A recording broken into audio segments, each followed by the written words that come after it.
CostasNarrativeXP presents.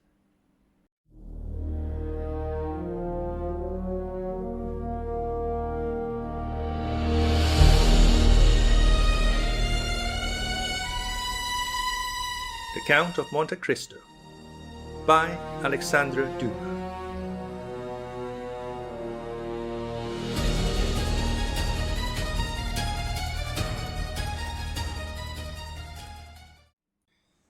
Chapter 77. Haydée.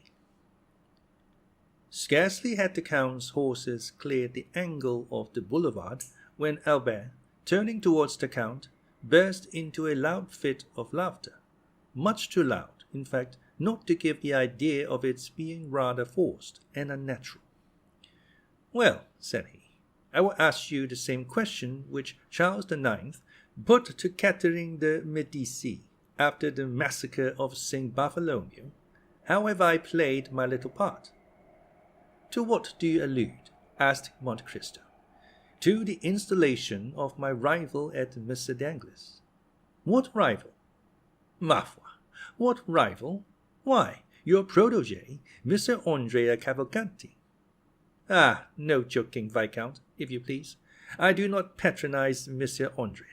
At least, not as concerns Monsieur Danglars. And you would be to blame for not assisting him, if the young man really needed your help in that quarter, but, happily for me, he can dispense with it." "What, do you think he is paying his addresses?" "I am certain of it.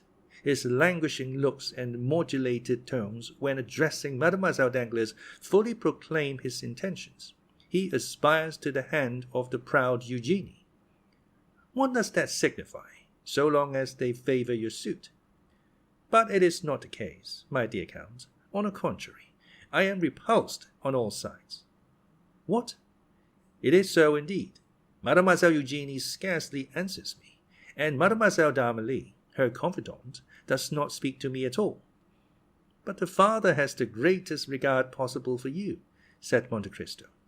"He? Oh no.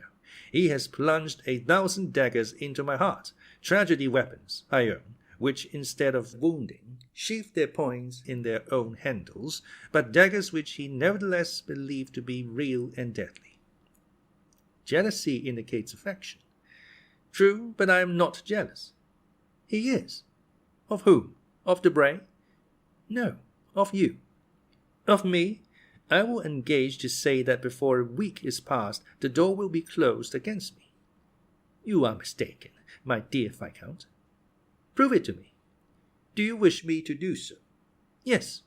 "Well, I am charged with the commission of endeavoring to induce the Comte de Morcerf to make some definite arrangement with the Baron." "By whom are you charged?" "By the Baron himself." "Oh," said Albert with all the cajolery of which he was capable. "You surely will not do that, my dear Count." "Certainly I shall, Albert, as I have promised to do it." "Well," said Albert, with a sigh, "it seems you are determined to marry me." "I am determined to try and be on good terms with everybody, at all events," said Monte Cristo.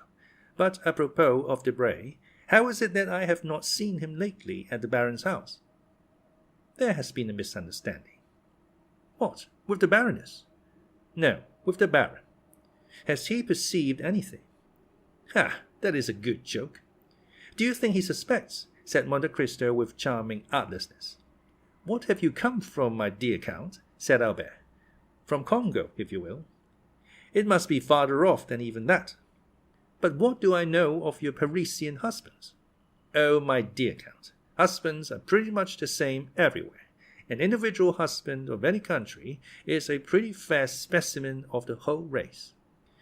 "But then, what can have led to the quarrel between Danglars and Debray? They seem to understand each other so well," said Monte Cristo with renewed energy. "Ah, now you are trying to penetrate into the mysteries of Isis, in which I am not initiated. When Monsieur Andrea Cavalcanti has become one of the family, you can ask him that question." The carriage stopped. "Here we are," said Monte Cristo. "It is only 10:30. Come in." "Certainly, I will." "My carriage shall take you back." "No, thank you. I gave orders for my coupe to follow me. There it is, then, said Monte Cristo, as he stepped out of the carriage. They both went into the house. The drawing-room was lighted up. They went in there. You will make tea for us, Baptistin, said the Count. Baptistin left the room without waiting to answer, and in 2 seconds reappeared, bringing on a tray all that his master had ordered, ready prepared, and appearing to have sprung from the ground, like the repasts which we read of in fairy tales. Really, my dear Count, said Morcerf, what I admire in you is not so much your riches, for perhaps there are people even wealthier than yourself, nor is it only your wit, for Beaumarchais might have possessed as much, but it is your manner of being served, without any questions, in a moment, in a second. It is as if they guessed what you wanted by your manner of ringing, and made a point of keeping everything you can possibly desire in constant readiness. What you say is perhaps true. They know my habits. For instance, you shall see. How do you wish to occupy yourself during tea-time? Ma foi, I should like to smoke. Monte Cristo took the gong and struck it once. In about the space of a second a private door opened, and Ali appeared, bringing 2 chibouques filled with excellent latakia. It is quite wonderful, said Albert. Oh, no, it is as simple as possible, replied Monte Cristo. Ali knows I generally smoke while I am taking my tea or coffee. He has heard that I order tea, and he also knows that I brought you home with me.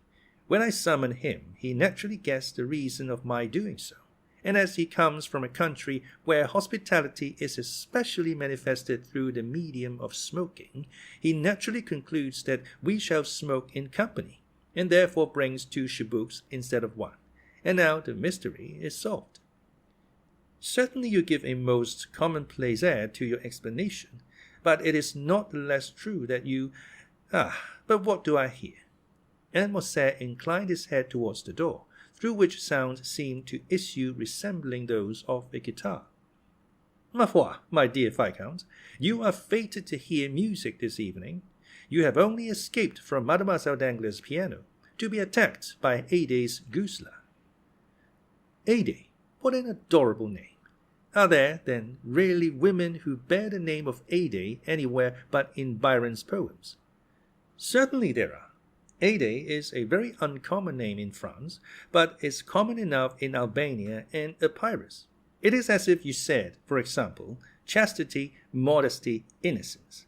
It is a kind of baptismal name, as you Parisians call it.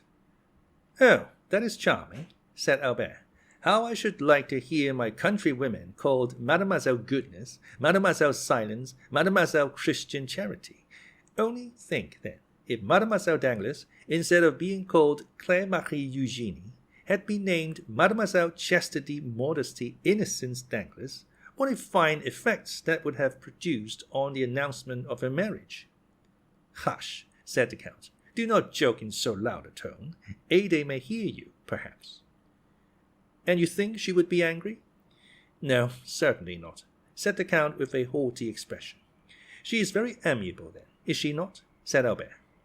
It is not to be called amiability, it is her duty. A slave does not dictate to a master. Come, you are joking yourself now. Are there any more slaves to be had who bear this beautiful name? Undoubtedly. Really, Count, you do nothing, and have nothing like other people. The slave of the Count of Monte Cristo. Why, it is a rank of itself in France, and from the way in which you lavish money, it is a place that must be worth 100,000 francs a year. 100,000 francs. The poor girl originally possessed much more than that. She was born to treasures, in comparison with which those recorded in 1,001 Nights would seem but poverty. She must be a princess, then. You are right, and she is one of the greatest in her country, too. I thought so. But how did it happen that such a great princess became a slave? How was it that Dionysius the tyrant became a schoolmaster? The fortune of war, my dear Viscount, the caprice of fortune. That is the way in which these things are to be accounted for. And her name is secret. As regards the generality of mankind it is, but not for you, my dear Viscount, who are one of my most intimate friends, and on whose silence I feel I may rely, if I consider it necessary to enjoin it. May I not do so? Certainly, on my word of honor. You know the history of the Pasha of Yanina, do you not? Of Ali Tepelini? Oh yes, it was in his service that my father made his fortune. True, I have forgotten that. Well, what is Haydée to Ali Tepelini? Merely his daughter. What? The daughter of Ali Pasha? Of Ali Pasha and the beautiful Vasiliki. And your slave? Ma foi, yes. But how did she become so? Why, simply from the circumstance of my having bought her one day, as I was passing through the market at Constantinople.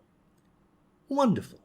Really, my dear Count, you seem to throw a sort of magic influence over all in which you are concerned. When I listen to you, existence no longer seems reality, but a waking dream.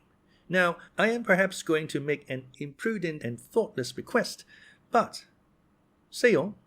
But, since you go out with Haydée, and sometimes even take her to the opera, well, I think I may venture to ask you this favor.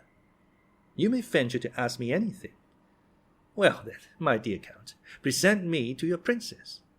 I will do so, but on 2 conditions. I accept them at once. The first is that you will never tell anyone that I have granted the interview. Very well, said Albert, extending his hand. I swear I will not. The second is that you will not tell her that your father ever served hers. I give you my oath that I will not. Enough, Viscount. You will remember those 2 vows, will you not? But I know you to be a man of honor. The Count again struck the gong. Ali reappeared. Tell Haydée, said he, that I will take coffee with her, and give her to understand that I desire permission to present one of my friends to her. Ali bowed and left the room. Now, understand me, said the Count. No direct questions, my dear Morcerf. If you wish to know anything, tell me, and I will ask her. Agreed. Ali reappeared for the 3rd time, and drew back the tapestried hanging which concealed the door, to signify to his master and Albert that they were at liberty to pass on. Let us go in, said Monte Cristo. Albert passed his hand through his hair, and curled his moustache. Then, having satisfied himself as to his personal appearance, followed the Count into the room, the latter having previously resumed his hat and gloves. Ali was stationed as a kind of advanced guard, and the door was kept by the 3 French attendants, commanded by Myrtle. Haydée was awaiting her visitors in the first room of her apartments, which was the drawing-room. Her large eyes were dilated with surprise and expectation, for it was the first time that any man, except Monte Cristo, had been accorded an entrance into her presence. She was sitting on a sofa placed in an angle of the room, with her legs crossed under her in the Eastern fashion, and seemed to have made for herself, as it were, a kind of nest in the rich Indian silks which enveloped her. Near her was the instrument on which she had just been playing. It was elegantly fashioned and worthy of its mistress. On perceiving Monte Cristo, she arose and welcomed him with a smile peculiar to herself, expressive at once of the most implicit obedience and also of the deepest love. Monte Cristo advanced towards her and extended his hand, which she, as usual, raised to her lips. Albert had proceeded no farther than the door, where he remained rooted to the spot, being completely fascinated by the sight of such surpassing beauty, beheld as it was for the first time, and of which an inhabitant of more northern climes could form no adequate idea. "Whom do you bring?" asked the young girl in Romaic of Monte Cristo. "Is it a friend, a brother, a simple acquaintance, or an enemy?" "A friend," said Monte Cristo in the same language.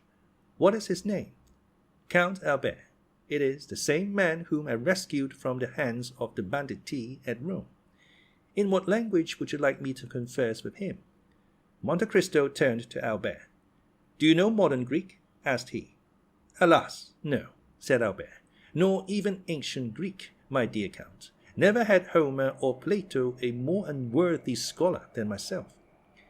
"Then," said Haydée, proving by her remark that she had quite understood Monte Cristo's question and Albert's answer, Then I will speak either in French or Italian, if my lord so wills it. Monte Cristo reflected one instant. You will speak in Italian, said he. Then, turning towards Albert, it is a pity you do not understand either ancient or modern Greek, both of which Haydée speaks so fluently. The poor child will be obliged to talk to you in Italian, which will give you but a very false idea of her powers of conversation. The Count made a sign to Haydée to address his visitor. Sir, she said to Morcerf, you are most welcome as the friend of my lord and master. This was said in excellent Tuscan, and with that soft Roman accent which makes the language of Dante as sonorous as that of Homer. Then, turning to Ali, she directed him to bring coffee and pipes, and when he had left the room to execute the orders of his young mistress, she beckoned Albert to approach nearer to her. Monte Cristo and Morcerf drew their seats towards a small table, on which were arranged music, drawings, and vases of flowers. Ali then entered bringing coffee and chibouques. As to Monsieur Baptistin, this portion of the building was interdicted to him. Albert refused the pipe which the Nubian offered him. Oh, take it, said the Count. Haydée is almost as civilized as a Parisian. The smell of a Havana is disagreeable to her, but the tobacco of the East is a most delicious perfume, you know. Ali left the room. The cups of coffee were all prepared, with the addition of sugar, which had been brought for Albert. Monte Cristo and Haydée took the beverage in the original Arabian manner, that is to say, without sugar. Haydée took the porcelain cup in her little slender fingers and conveyed it to her mouth with all the innocent artlessness of a child when eating or drinking something which it likes. At this moment 2 women entered, bringing salvers filled with ices and sherbet, which they placed on 2 small tables appropriated to that purpose. My dear host, and you, signora, said Albert in Italian, excuse my apparent stupidity. I am quite bewildered, and it is natural that it should be so. Here I am in the heart of Paris, but a moment ago I heard the rumbling of the omnibuses and the tinkling of the bells of the lemonade sellers, and now I feel as if I were suddenly transported to the East, not such as I have seen it, but such as my dreams have painted it. Oh, signora, if I could but speak Greek, your conversation, added to the very scene which surrounds me, would furnish an evening of such delight as it would be impossible for me ever to forget. I speak sufficient Italian to enable me to converse with you, sir, said Haydée quietly, and if you like what is Eastern, I will do my best to secure the gratification of your tastes while you are here. On what subject shall I converse with her? Said Albert, in a low tone to Monte Cristo. Just what you please. You may speak of her country and of her youthful reminiscences. Or if you like it better, you can talk of Rome, Naples, or Florence. Oh, said Albert, it is of no use to be in the company of a Greek if one converses just in the same style as with a Parisian. Let me speak to her of the East. Do so then, for of all themes which you could choose, that will be the most agreeable to her taste. Albert turned towards Haydée. At what age did you leave Greece, signora? Asked he. I left it when I was but 5 years old, replied Haydée. And have you any recollection of your country? When I shut my eyes and think, I seem to see it all again. The mind can see as well as the body. The body forgets sometimes, but the mind always remembers. And how far back into the past do your recollections extend? I could scarcely walk when my mother, who was called Vasiliki, which means royal, said the young girl, tossing her head proudly, took me by the hand, and after putting in our purse all the money we possessed, we went out, both covered with veils, to solicit alms for the prisoners, saying, He who giveth the poor lendeth to the Lord.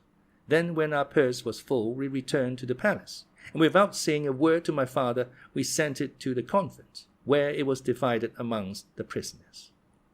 And how old were you at that time? I was 3 years old, said Haydée. Then you remember everything that went on about you from the time when you were 3 years old, said Albert. Everything. Count, said Albert, in a low tone to Monte Cristo, do allow the signora to tell me something of her history. You prohibited my mentioning my father's name to her, but perhaps she will allude to him of her own accord in the course of the recital, and you have no idea how delighted I should be to hear our name pronounced by such beautiful lips." Monte Cristo turned to Haydée, and with an expression of countenance which commanded her to pay the most implicit attention to his words, he said in Greek, «Πατρός με να τιμήζε το όνομα προδότου και προδοσίαν υπέ ημίν». That is, tell us the fate of your father, but neither the name of the traitor nor the treason. Haydée sighed deeply, and a shade of sadness clouded her beautiful brow. "What are you saying to her?" said Morcerf in an undertone. I again reminded her that you were a friend, and that she need not conceal anything from you. "Then," said Albert, "this pious pilgrimage in behalf of the prisoners was your first remembrance. What is the next?" "Oh, then I remember, as if it were but yesterday, sitting under the shade of some sycamore trees, on the borders of a lake, in the waters of which the trembling foliage was reflected as in a mirror. Under the oldest and thickest of these trees, reclining on cushions, sat my father. My mother was at his feet, and I, childlike, amused myself by playing with his long white beard which descended to his girdle, or with the diamond hilt of the scimitar attached to his girdle. Then from time to time there came to him an Albanian who said something to which I paid no attention, but which he always answered in the same tone of voice, either kill or pardon." "It is very strange," said Albert, "to hear such words proceed from the mouth of anyone but an actress on a stage, and one needs constantly to be saying to oneself, 'This is no fiction, this is all reality,' in order to believe it. And how does France appear in your eyes, accustomed as they have been to gaze on such enchanted scenes?" "I think it is a fine country," said Haydée, "but I see France as it really is, because I look on it with the eyes of a woman, whereas my own country, which I can only judge of from the impression produced on my childish mind, always seems enveloped in a vague atmosphere, which is luminous or otherwise, according as my remembrances of it are sad or joyous." "So young," said Albert, forgetting at the moment the Count's command that he should ask no questions of the slave herself. "Is it possible that you can have known what suffering is except by name?" Haydée turned her eyes towards Monte Cristo, who, making at the same time some imperceptible sign, murmured, "Ipe, speak." Nothing is ever so firmly impressed on the mind as the memory of our early childhood, and with the exception of the two scenes I have just described to you, all my earliest reminiscences are fraught with deepest sadness. "Speak, speak, signora," said Albert. "I am listening with the most intense delight and interest to all you say." Haydée answered his remark with a melancholy smile. "You wish me, then, to relate the history of my past sorrows?" said she. "I beg you to do so," replied Albert. "Well, I was but 4 years old when one night I was suddenly awakened by my mother. We were in the palace of Yanina. She snatched me from the cushions on which I was sleeping, and on opening my eyes I saw hers filled with tears. She took me away without speaking. When I saw her weeping, I began to cry too. 'Hush, child,' said she. At other times, in spite of maternal endearments or threats, I had with a child's caprice been accustomed to indulge my feelings of sorrow or anger by crying as much as I felt inclined. But on this occasion there was an intonation of such extreme terror in my mother's voice when she enjoined me to silence, that I ceased crying as soon as her command was given. She bore me rapidly away. I saw then that we were descending a large staircase. Around us were all my mother's servants carrying trunks, bags, ornaments, jewels, purses of gold, with which they were hurrying away in the greatest distraction. Behind the women came a guard of 20 men armed with long guns and pistols, and dressed in a costume which the Greeks have assumed since they have again become a nation. You may imagine there was something startling and ominous, said Haydée, shaking her head and turning pale at the mere remembrance of the scene.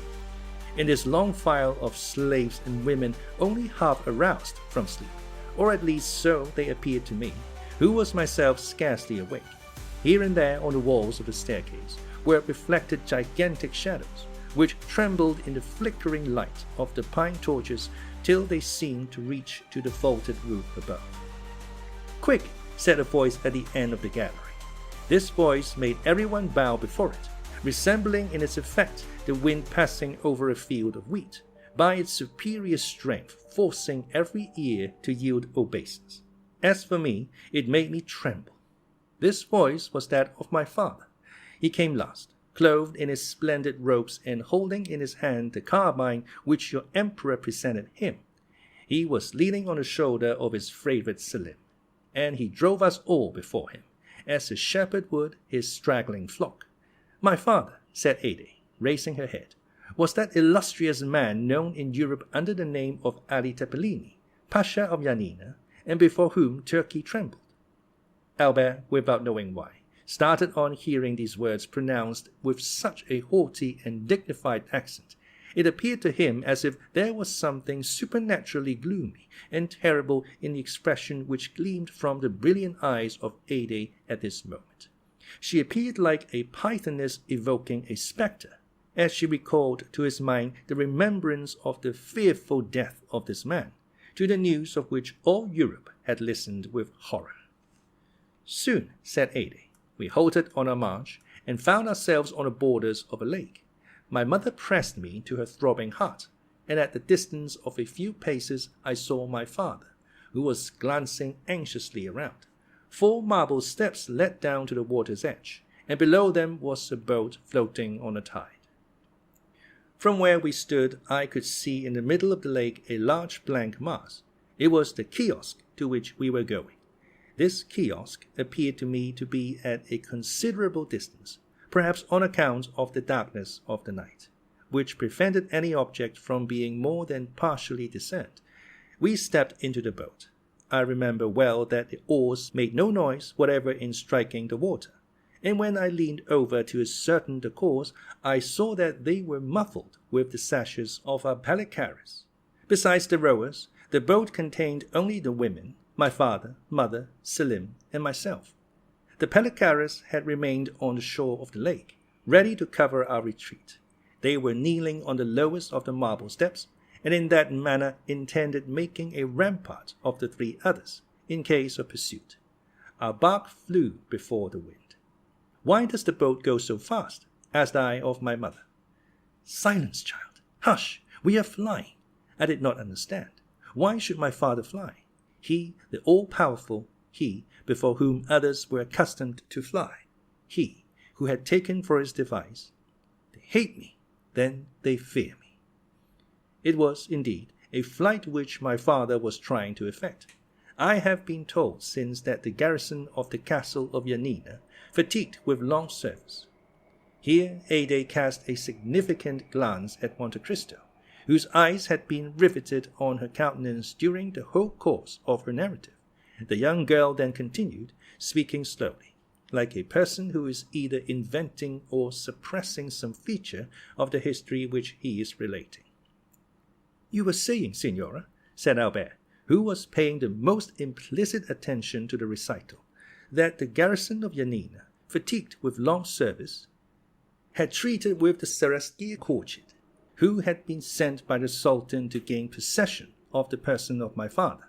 It was then that Ali Tepelini, after having sent to the Sultan a French officer in whom he reposed great confidence, resolved to retire to the asylum which he had long before prepared for himself, and which he called Catafigio, or the Refuge." "And this officer," asked Albert, "do you remember his name, Signora?" Monte Cristo exchanged a rapid glance with the young girl, which was quite unperceived by Albert. "No," said she, "I do not remember it just at this moment, but if it should occur to me presently, I will tell you."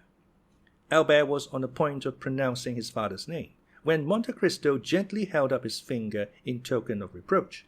The young man recollected his promise, and was silent. It was towards this kiosk that we were rowing.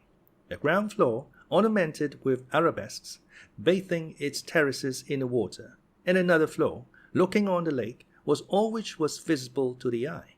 But beneath the ground floor, stretching out into the island, was a large subterranean cavern, to which my mother, myself, and the women were conducted. In this place were together 60,000 pouches and 200 barrels. The pouches contained 25 million of money in gold, and the barrels were filled with 30,000 pounds of gunpowder. Near the barrels stood Selim, my father's favorite, whom I mentioned to you just now. He stood watch day and night with a lance provided with a lighted slow match in his hand, and he had orders to blow up everything, kiosk, guards, women, gold, and Ali Tepellini himself, at the first signal given by my father. I remember well that the slaves, convinced of the precarious tenure on which they held their lives, passed whole days and nights in praying, crying, and groaning. As for me, I can never forget the pale complexion and black eyes of the young soldier, and whenever the angel of death summons me to another world, I am quite sure I shall recognize Selim. I cannot tell you how long we remained in this state. At that period I did not even know what time meant. Sometimes, but very rarely, my father summoned me and my mother to the terrace of the palace. These were hours of recreation for me, as I never saw anything in the dismal cavern but the gloomy countenances of the slaves and Selim's fiery lance. My father was endeavoring to pierce with his eager looks the remotest verge of the horizon, examining attentively every black speck which appeared on the lake, while my mother, reclining by his side, rested her head on his shoulder, and I played at his feet, admiring everything I saw with that unsophisticated innocence of childhood which throws a charm round objects insignificant in themselves, but which in its eyes are invested with the greatest importance. The heights of Pindus towered above us. The castle of Yanina rose white and angular from the blue waters of the lake, and the immense masses of black vegetation which, viewed in the distance, gave the idea of lichens clinging to the rocks, were in reality gigantic fir trees and myrtles. One morning my father sent for us. My mother had been crying all the night, and was very wretched. We found the Pasha calm, but paler than usual. "Take courage, Vasiliki," said he. "Today arrives the firman of the master, and my fate will be decided. If my pardon be complete, we shall return triumphant to Yanina. If the news be inauspicious, we must fly this night." "But supposing our enemies should not allow us to do so," said my mother. "Oh, make yourself easy on that head," said Ali, smiling. "Selim and his flaming lance will settle that matter. They would be glad to see me dead, but they would not like themselves to die with me." My mother only answered by sighs to consolations which she knew did not come from my father's heart. She prepared the iced water which he was in the habit of constantly drinking, for since his sojourn at the kiosk he had been parched by the most violent fever, after which she anointed his white beard with perfumed oil, and lighted his chibouque, which he sometimes smoked for hours together, quietly watching the wreaths of vapor that ascended in spiral clouds and gradually melted away in the surrounding atmosphere. Presently he made such a sudden movement that I was paralyzed with fear. Then, without taking his eyes from the object which had first attracted his attention, he asked for his telescope. My mother gave it him, and as she did so, looked whiter than the marble against which she leaned. I saw my father's hand tremble. "A boat. 2, 3, murmured my father. 4. He then arose, seizing his arms and priming his pistols. "Vasiliki," said he to my mother, trembling perceptibly, "the instant approaches which will decide everything. In the space of half an hour we shall know the emperor's answer. Go into the cavern with Haydée." "I will not quit you," said Vasiliki. "If you die, my lord, I will die with you." "Go to Selim," cried my father. "Adieu, my lord," murmured my mother, determining quietly to await the approach of death. "Take away Vasiliki," said my father to his Palicaris. As for me, I had been forgotten in the general confusion. I ran toward Ali Tepellini. He saw me hold out my arms to him, and he stooped down and pressed my forehead with his lips. Oh, how distinctly I remember that kiss. It was the last he ever gave me, and I feel as if it were still warm on my forehead. On descending, we saw through the lattice-work several boats which were gradually becoming more distinct to our view. At first they appeared like black specks, and now they looked like birds skimming the surface of the waves.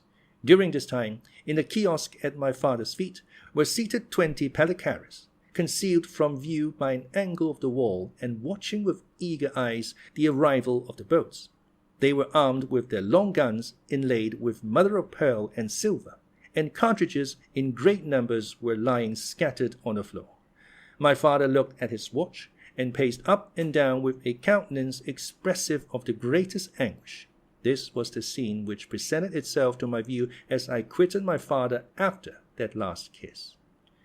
My mother and I traversed the gloomy passage leading to the cavern.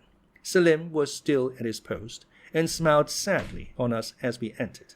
We fetched our cushions from the other end of the cavern, and sat down by Selim. In great dangers the devoted ones clung to each other, and, young as I was, I quite understood that some imminent danger was hanging over our heads. Albert had often heard, not from his father, for he never spoke on the subject, but from strangers, the description of the last moments of the vizier of Yanina. He had read different accounts of his death, but the story seemed to acquire fresh meaning from the voice and expression of the young girl, and her sympathetic accent and the melancholy expression of her countenance at once charmed and horrified him. As to Haydée, these terrible reminiscences seemed to have overpowered her for a moment, for she ceased speaking, her head leaning on her hand like a beautiful flower bowing beneath the violence of the storm, and her eyes gazing on vacancy indicated that she was mentally contemplating the green summit of the Pindus and the blue waters of the lake of Yanina, which, like a magic mirror, seemed to reflect the sombre picture which she sketched. Monte Cristo looked at her with an indescribable expression of interest and pity. "Go on, my child," said the Count in the Romaic language. Haydée looked up abruptly, as if the sonorous tones of Monte Cristo's voice had awakened her from a dream, and she resumed her narrative. It was about 4 o'clock in the afternoon, and although the day was brilliant out of doors, we were enveloped in the gloomy darkness of the cavern. One single, solitary light was burning there, and it appeared like a star set in the heaven of blackness. It was Selim's flaming lance. My mother was a Christian, and she prayed. Selim repeated from time to time the sacred words, "God is great." However, my mother had still some hope.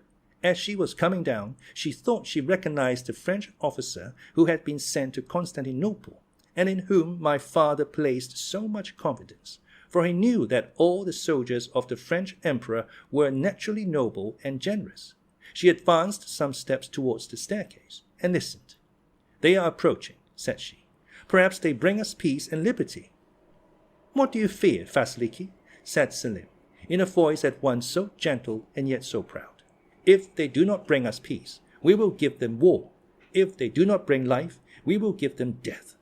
And he renewed the flame of his lance with a gesture which made one think of Dionysus of old Crete. But I, being only a little child, was terrified by this undaunted courage, which appeared to me both ferocious and senseless, and I recoiled with horror from the idea of the frightful death amidst fire and flames which probably awaited us. My mother experienced the same sensations, for I felt her tremble. "Mamma, mamma," said I, "are we really to be killed?" And at the sound of my voice the slaves redoubled their cries and prayers and lamentations. "My child," said Vasiliki, "may God preserve you from ever wishing for that death which today you so much dread." Then, whispering to Selim, she asked what were her master's orders. "If he sent me his poniard, it will signify that the emperor's intentions are not favorable, and I am to set fire to the powder. If, on the contrary, he send me his ring, it will be a sign that the emperor pardons him, and I am to extinguish the match and leave the magazine untouched." "My friend," said my mother, "when your master's orders arrive, if it is the poniard which he sends, instead of dispatching us by that horrible death which we both so much dread, you will mercifully kill us with the same poniard, will you not?" "Yes, Vasiliki," replied Selim tranquilly. Suddenly we heard loud cries, and, listening, discerned that they were cries of joy. The name of the French officer who had been sent to Constantinople resounded on all sides amongst our Palikaris. It was evident that he brought the answer of the emperor, and that it was favorable. "And do you not remember the Frenchman's name?" said Maquet, quite ready to aid the memory of the narrator. Monte Cristo made a sign to him to be silent. "I do not recollect it," said Haydée. The noise increased. Steps were heard approaching nearer and nearer. They were descending the steps leading to the cavern. Selim made ready his lance. Soon a figure appeared in the grey twilight at the entrance of the cave, formed by the reflection of the few rays of daylight which had found their way into this gloomy retreat. "Who are you?" cried Selim. "But whoever you may be, I charge you not to advance another step." "Long live the emperor," said the figure. He grants a full pardon to the Vizier Ali, and not only gives him his life, but restores to him his fortune and his possessions. My mother uttered a cry of joy, and clasped me to her bosom. "Stop," said Selim, seeing that she was about to go out. "You see, I have not yet received the ring." "True," said my mother, and she fell on her knees, at the same time holding me up towards heaven, as if she desired, while praying to God in my behalf, to raise me actually to his presence. And for the second time Haydée stopped, overcome by such violent emotion that the perspiration stood upon her pale brow, and her stifled voice seemed hardly able to find utterance, so parched and dry were her throat and lips. Monte Cristo poured a little iced water into a glass, and presented it to her, saying with a mildness in which was also a shade of command, "Courage." Haydée dried her eyes, and continued. By this time our eyes, habituated to the darkness, had recognized the messenger of the Pasha. It was a friend. Selim had also recognized him, but the brave young man only acknowledged one duty, which was to obey. "In whose name do you come?" said he to him. "I come in the name of our master, Ali Tepelini." "If you come from Ali himself," said Selim, "you know what you were charged to remit to me?" "Yes," said the messenger, "and I bring you his ring." At these words he raised his hand above his head to show the token, but it was too far off, and there was not light enough to enable Selim, where he was standing, to distinguish and recognize the object presented to his view. "I do not see what you have in your hand," said Selim. "Approach then," said the messenger, "or I will come nearer to you, if you prefer it." "I will agree to neither one nor the other," replied the young soldier. "Place the object which I desire to see in the ray of light which shines there, and retire while I examine it." "Be it so," said the envoy, and he retired, after having first deposited the token agreed on in the place pointed out to him by Selim. Oh, how our hearts palpitated! For it did, indeed, seem to be a ring which was placed there. But was it my father's ring? That was the question. Selim, still holding in his hand the lighted match, walked towards the opening in the cavern, and, aided by the faint light which streamed in through the mouth of the cave, picked up the token. "It is well," said he, kissing it. "It is my master's ring." And throwing the match on the ground, he trampled on it and extinguished it. The messenger uttered a cry of joy and clapped his hands. At this signal 4 soldiers of the Seraskier courtier suddenly appeared, and Selim fell, pierced by 5 blows. Each man had stabbed him separately, and, intoxicated by their crime, though still pale with fear, they sought all over the cavern to discover if there was any fear of fire, after which they amused themselves by rolling on the bags of gold. At this moment my mother seized me in her arms, and hurrying noiselessly along numerous turnings and windings known only to ourselves, she arrived at a private staircase of the Kios, where was a scene of frightful tumult and confusion. The lower rooms were entirely filled with courtiers' troops, that is to say, with our enemies. Just as my mother was on the point of pushing open a small door, we heard the voice of the Pasha sounding in a loud and threatening tone. My mother applied her eye to the crack between the boards. I luckily found a small opening which afforded me a view of the apartment and what was passing within.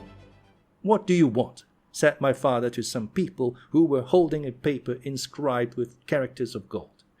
"What we want," replied one, is to communicate to you the will of His Highness. Do you see this firman?" "I do," said my father. "Well, read it. He demands your head."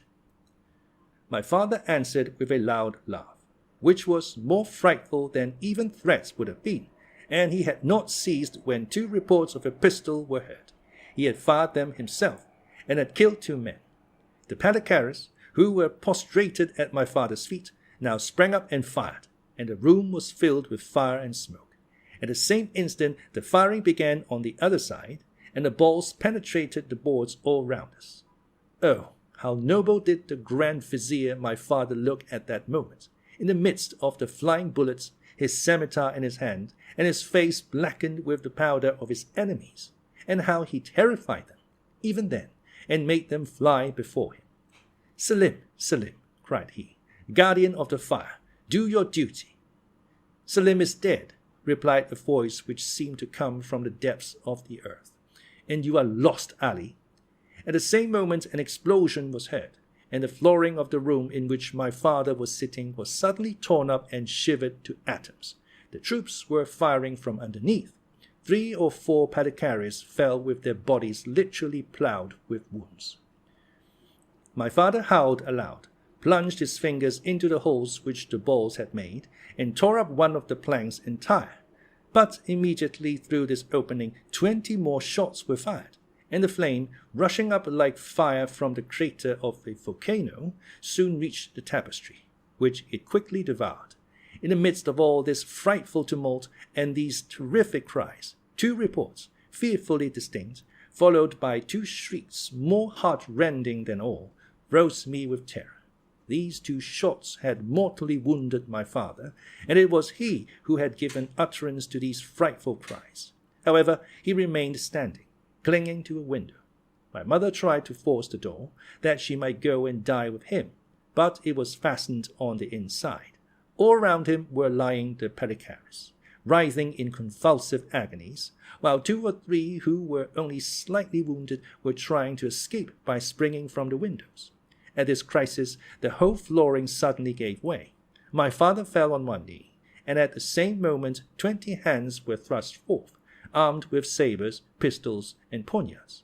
20 blows were instantaneously directed against one man, and my father disappeared in a whirlwind of fire and smoke kindled by these demons, and which seemed like hell itself opening beneath his feet. I felt myself fall to the ground. My mother had fainted. Haydée's arms fell by her side, and she uttered a deep groan, at the same time looking towards the Count as if to ask if he were satisfied with her obedience to his commands. Monte Cristo arose and approached her, took her hand, and said to her in Romaic, "Calm yourself, my dear child, and take courage in remembering that there is a God who will punish traitors." "It is a frightful story, Count," said Albert, terrified at the paleness of Haydée's countenance, "and I reproach myself now for having been so cruel and thoughtless in my request." "Oh, it is nothing," said Monte Cristo. Then, patting the young girl on the head, he continued, "Haydée is very courageous, and she sometimes even finds consolation in the recital of her misfortunes." "Because, my lord," said Haydée eagerly, "my miseries recall to me the remembrance of your goodness." Albert looked at her with curiosity, for she had not yet related what he most desired to know, how she had become the slave of the Count. Haydée saw at a glance the same expression pervading the countenances of her 2 auditors.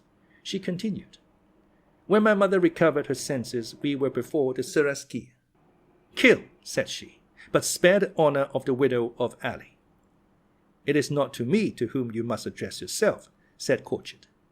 'To whom then?' 'To your new master.' 'Who and where is he?'